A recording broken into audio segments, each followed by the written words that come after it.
Welcome to Asian ID in a world where a single sentence can ignite a storm of speculation. How did a vague claim about a marriage certificate become a phenomenon that captivated millions almost overnight? It begins with something deceptively simple. A circulating line suggesting that Susu has obtained the certificate and President Song is now officially on duty. But why do such coded phrases carry so much power in shaping public perception? Screenshots emerge, allegedly from private chats, accompanied by photos that appear to show two people holding red booklets in what resembles a civil affairs office.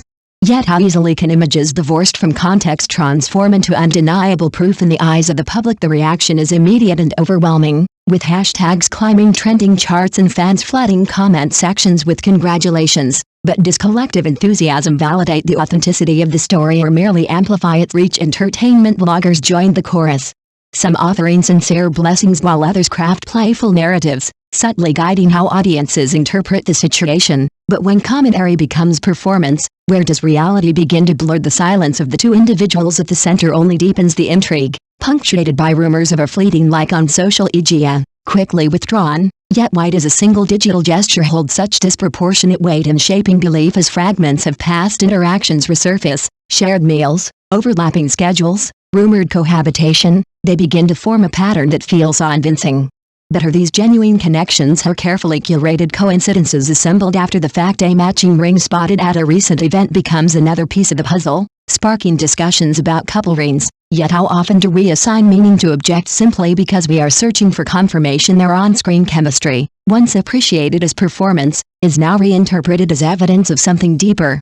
But can repeated collaboration and familiarity naturally evolve into perceived intimacy in the minds of viewers behind the scenes? Accounts of script discussions and post-filming interactions suggest a close relationship, but does professional closeness necessarily imply personal attachment? Or do we conflate the two because it feels narratively too seen? The rumor of a marriage certificate transforms what might have been a private relationship into a public declaration. Yet is it truly a declaration if it has not been explicitly confirmed? Adding to the complexity, the timeline aligns almost too perfectly with the launch of a new drama, raising an unavoidable question: when coincidence aligns so neatly with promotion, can we still treat it as coincidence in an industry driven by attention, where visibility often determines success? Could such a rumor function as a powerful marketing tool, intentionally or otherwise? The mechanics of CP marketing are well established, involving subtle hints, orchestrated encounters, and strategically released leaks. But when audiences willingly participate in decoding these signals,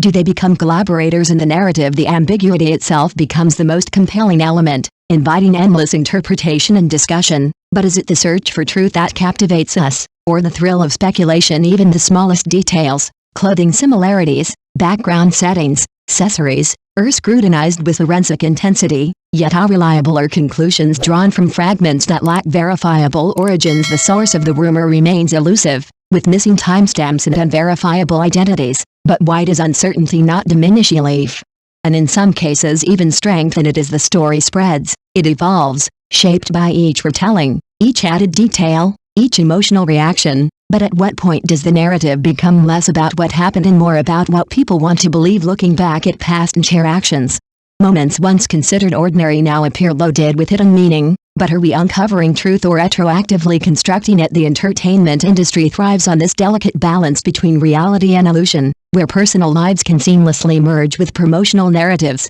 But does this fusion enrich storytelling or erode authenticity for actors? Maintaining a compelling public image often requires navigating this blurred boundary. Yet how much control do they truly have once a narrative takes on a life of its own? From a commercial perspective, the impact is undeniable, as attention translates into viewership, engagement, and ultimately success. But does the end justify the means? When authenticity becomes secondary for audiences, the experience is both engaging and participatory, turning passive viewers into active interpreters. But does this involvement bring us closer to truth or further entangle us in constructed realities? The story also reveals something deeper about human nature, our desire for connection, for romance, for narratives that transcend the screen. But are we projecting our own hopes onto people we do not truly know? In an era where information spreads faster than it can be verified, emotional resonance often precedes factual confirmation. But can truth survive in such an environment? The blurred boundary between private life and public spectacle continues to shift, shaped by both industry practices and audience behavior. Yet who ultimately defines where that boundary lies? Perhaps the most striking aspects is not whether the marriage is real, But how effortlessly a rumor can generate massive attention and emotional investment. But what does that say about the nature of modern storytelling? As we scroll, comment, and speculate, we become part of the narrative itself, contributing to its growth and transformation. But are we aware of the role we play, and when the truth eventually emerges, whether confirming or denying the rumor, will it matter as much as the journey of speculation that captivated so many, or will the story simply fade, replaced by the next big revelation, leaving behind only a lingering question about why we believed so easily in the first place? Because in the end, the most haunting realization may not be about them at all, but about us, about how willingly we embrace uncertainty, how eagerly we construct meaning, and how deeply we crave stories that feel real, even when they might not be. Thank you for watching the video. See you again.